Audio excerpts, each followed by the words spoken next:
Dragons are often the most spiritual beings in their stories, especially in Asia, but what about when they are literal spirits controlling the fundamental forces of existence itself? Well, in Magic the Gathering's Japanese-themed plane of Kamigawa, everything is shaped around this concept. Every mountain, river, forest, and not just physical places, emotion, memory, and other abstract ideas possessed a spiritual side to them, the Kami. Now, despite their name translating to god in Japanese, these beings weren't gods in like our Western traditional sense, nor were they simply ghosts. They were more manifestations of existence itself, inhabiting the spiritual realm of Kamigawa alongside the physical world, separated from mortals by an invisible barrier. And of course, amongst those countless Kami were 5 of the most revered spirits of the entire plane, the Dragon Gods. And on this plane, each one of these powerful spirit dragons represented one of Magic's 5 main colors of mana, serving as the spiritual guardians of Kamigawa's greatest regions. Yosei watched over the imperial capital of Eiganjo, Keiga protected the scholars of Minamo, Kokusho guarded the swamps of Takenuma, Ryusei ruled over the volcanic peaks of Sokenzan, and Jugan stood as the sentinel over the forests of Jukai. All of them were serving embodiments of the philosophies that their mana represented, protecting the balance between the spirit and the material mortal worlds, life, death, order, knowledge, freedom. These dragons were these forces made manifest, and their cards actually reflect that role beautifully. The original champions of Kamigawa Dragon Cycle, which I just wish I already was into Magic when that came out, they all share one defining mechanic. They became most powerful in death. Every one of them leaves behind a final gift when they die, freezing the battlefield, passing strength onto allies, or draining the life from everyone. They all serve a purpose, reminding the people of Kamigawa and everyone in your playgroup that death isn't always an ending, it's a new beginning. Well, except Kokusho, who literally got banned. But still, so poetic, so beautiful, so dragon. But what's actually most interesting here, at least to me, is that these legendary dragon spirits answer to something even greater. Because towering above literally every other Kami was the mighty O-Kagachi, the supreme guardian of the spirit realm itself. Now, this bad boy is a Kami in the actual divine sense. He is the Dragon God of Kamigawa. While the 5 Dragon Kami were doing their best protecting individual corners of Kamigawa's plane, O-Kagachi laid down the law. He kept harmony between the entire spirit world and the mortal plane, like the Yang or Korra. Well, at least until someone decided to really piss him off by stealing his divinity, his child, and causing the Kami War. Chapter 1. O-Kagachi, Kyodai, and the Kami War.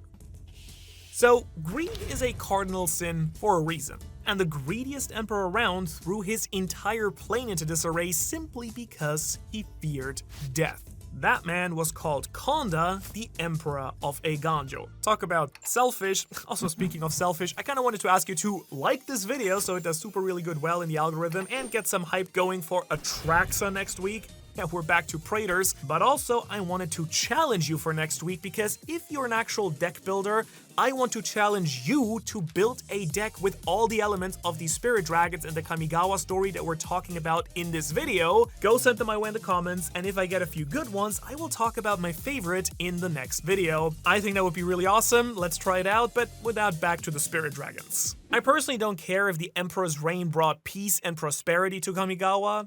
And neither did that guy. All he wanted was to evade the sweet embrace of death. And so, rather than accepting that reality, he searched for a way to overcome it. But unlike the tales that you and I are used to, where people search for a holy grail or a fountain of youth, or, I don't know, eat babies and do blood infusions, Konda decided to steal divinity from O-Kagachi himself. By snagging away his divine essence, he was made manifest as the O-Kagachi's unborn daughter. And that stolen fragment became simply known as that which was taken. You might know the one. Tap for 4, put a divinity counter on a permanent, makes them indestructible. Yeah, the reason it's divinity counters, if you were ever curious, is because that orb is the essence of a multi-headed spirit dragon god. It better make some things indestructible, right? Now to Konda, the emperor, it was the ultimate prize. Fair enough. Evading death, pretty sick, I won't lie, but Big Kaga, he didn't agree, you might not be surprised to learn. After all, it was the kidnapping of his divine power, and also his kid, but mostly his divine power. And so the Grand Spirit Dragon began waging the Kami War, which sounds just awesome. Across Kamigawa, spirits that had coexisted with the mortals for generations suddenly erupted into violence. Countless Kami invaded the mortal world, not really because they yearned for domination, but mostly because they answered the rage of their supreme guardian. He's got a way with words, or magic, I guess. That idea even actually appears mechanically on O-Kagachi's card, because unlike many gigantic dragons that simply overwhelm opponents through like brute force, O-Kagachi's signature ability only activates against players who attacked you first. And then when it deals combat damage to someone who wronged you, it exiles one of their permanents. And I really love that attention to detail, as opposed to his Saga Flip transformation, which is supposed to represent the rage and violence that he inflicted. Speaking of which, O-Kagachi was on a roll. He manifested for the first time 19 years into the Kami War, a war that only lasted 19 years. So Homeboy waged a war and only appeared to end it. And I'm not gonna lie, I kinda respect the hell out of arriving in the 11th hour to secure the win here, just being like, alright guys, I got this, I'm just quickly gonna casually back this thing for us. Pretty cool. His jaws rended the earth and heavens, killing 3,000 men and the Oni of Chaos with ease. A massively demoralizing blow to the human army. But what's even crazier, Princess Michiko totally hated her dad too. Once she learned that the 19-year war was the direct consequence of her father's selfish decision, she decided that the only way to end the war was to undo the theft, but that's easier said than done. O-Kagachi was destroying a Ganjo castle, Konda's home, where that which was stolen was. O-Kagachi absolutely bodied the spirit dragon Yosei, who tried to defend their land, and only stopped once. But that which was taken mysteriously vanished from the castle.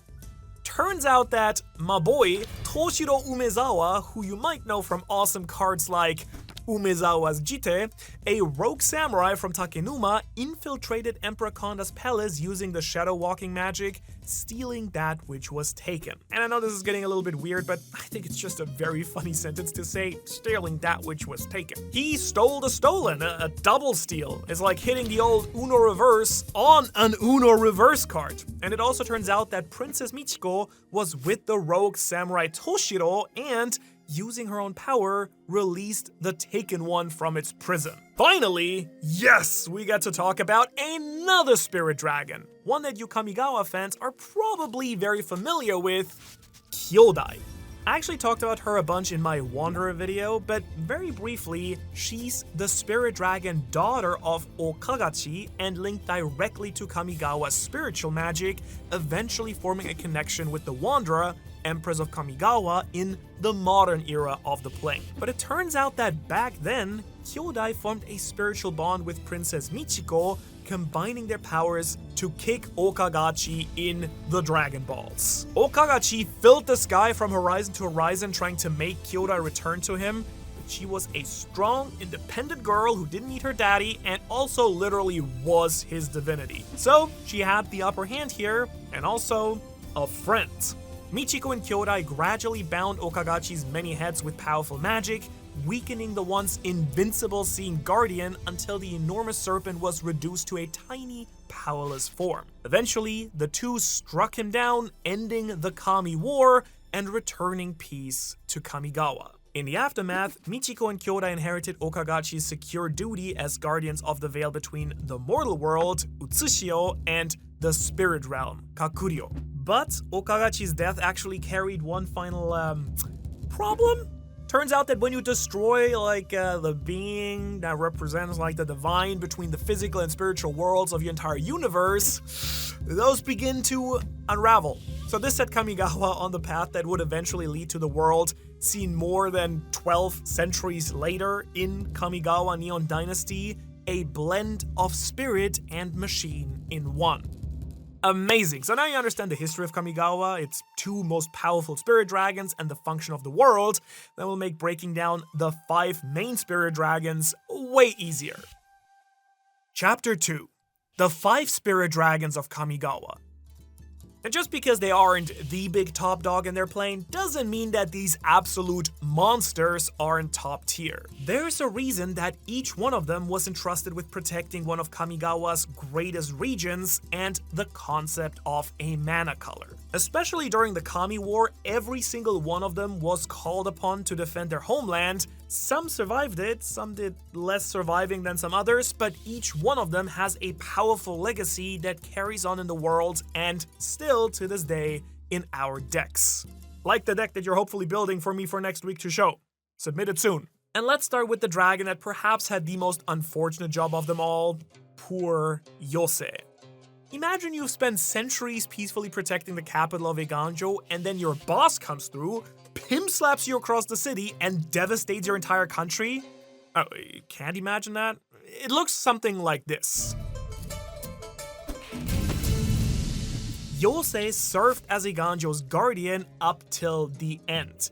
He remained loyal to the people living there, and while the Great Serpent carved through the battlefield, Yosei stood in its path, a stalwart wall, buying time for some of the survivors, and it did not go too well for him. O-Kagachi tore Yosei apart almost effortlessly, but remarkably, the Morning Star didn't simply vanish. Even after suffering such devastating injuries, Yosei survived long enough to aid the refugees still fleeing Eiganjo. Later, during the Battle of Reto, he once again answered the call, rallying and defending the survivors against the armies of the Myojin of Infinite Rage.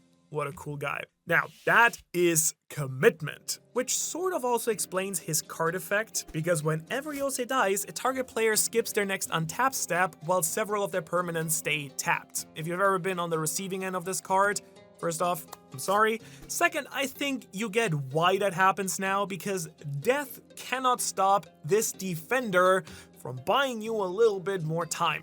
He puts his life force into stopping your opponent's rampage, just as he did in the story. And they say that a hero will save us. I'm not gonna stand in Yosei's way. So I'm gonna move over now and talk about Keiga, the Tide Star. Keiga watched over Minamo, the great academy of Kamigawa, and a very expensive land if you want a powerful land that untaps your legendaries but also costs a lot of money. This was a place dedicated to learning, magical research, and preserving knowledge, and as you can imagine, knowledge is power and thus needs to be destroyed. But Okagachi didn't really care about that. A different guy though, Hidetsugu, did. You might have heard about him too. Now, this guy absolutely deserves his own video someday. Let me know in the comments if you want to see that video. This beastly ogre shaman and his band of Yamabushi launched an assault on Minamo, and during the battle, Keiga was slain defending the school. And unlike Yosei, her story just ends there. Now, what I love here is that she takes you with her, because when Keiga dies, you gain control of another creature. Simple, clean, and brutal, the best type of ability. And since we're talking about Torment, let's now dig into my favorite boy, Kokusho, the Evening Star. Kokusho watches over the Takinuma swamp area, a little grody, but chill. What's important to know is that this is the home of that samurai who stole Kyodai back. You remember him, the guy with the jite, Toshiro Umezawa. It's also home to countless spirits, undead horrors, and your ex, I know, I got you, And we don't really know much of Kokusho's actual role in the Kami War since it isn't described in nearly as much detail as, say, Yosei. And that's okay. Sometimes magic just simply leaves some gaps in the history and we do what we can. And there's like something nice about a little bit of mystery. But if there's one thing that nobody forgets, it's this card right here. Whenever Kokusho dies, it reads, each opponent loses 5 life and you gain life equal to the life lost. Now, if you already played Commander when this big dog came out, you probably just felt your blood pressure spike a little bit because due to his kind of nasty ability, Kokusho became so notoriously powerful that he spent many years on the Commander ban list, in the sense that he could not be your commander. People weren't terrified of attacking him or removing him, they were terrified of watching him die, over and over and over again. And it kinda makes sense though. He is the guardian of Takenuma, the swamp. Numa means swamp in Japanese. In case you don't know, I live in Tokyo, I speak Japanese. Always happy to provide some fun facts, I guess. And Kokusho literally drains the life from everything around him as he passes into the spirit realm. I absolutely love that for him. I think he's a cool card if I have him, but I don't want to deal with him at my table. I don't mind Ryusei, the falling star though.